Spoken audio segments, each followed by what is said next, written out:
জুলাই আন্দোলন ঘিরে মামলা বাণিজ্য চলছে বলে অভিযোগ তোলেন সার্জিস আলম। 10 ডিসেম্বর আন্তর্জাতিক মানবাধিকার দিবসে ঢাকার সোহরাওয়ার্দী উদ্যানে নিপীড়িতদের গণজমায়েতে অংশ নিয়ে তিনি এ অভিযোগ করেন।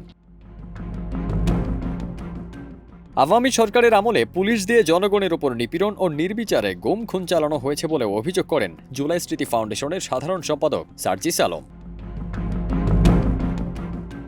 সার্জিস বলেন, পুলিশকে টিস্যুর মতো ব্যবহার করেছে আওয়ামী সরকার। তবে দল মত নির্বিশেষে সবাই একসাথে মাঠে নামায় হাসিনা পালাতে বাধ্য হয়েছে। কিন্তু এখনও জুলাই আন্দোলন ঘিরে মামলা বাণিজ্য হচ্ছে, তবে আমরা সেগুলো সফল হতে দেব না।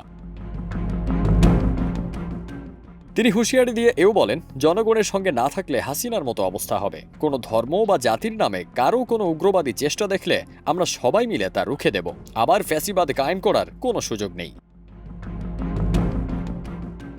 এদিকে গণহত্যা, জোরপূর্বক গুম, ক্রসফায়ার, পুলিশি হেফাজতে নির্যাতন ও মৃত্যু, পিলখানা হত্যাকাণ্ড, শাপলা চত্বর গণহত্যা, মোদি বিরোধী আন্দোলন, ডিএসএস সহ বাংলাদেশে বিভিন্ন সময় হওয়া ফ্যাসিবাদী জুলুমের প্রতিবাদে হাজারো নির্যাতনের ঘটনা নিয়ে সোহরাওয়ার্দী উদ্যানে নিপীড়িতদের গণজমায়েতে হাজির হয়েছেন ভুক্তভোগী ও তাদের পরিবারের সদস্যরা।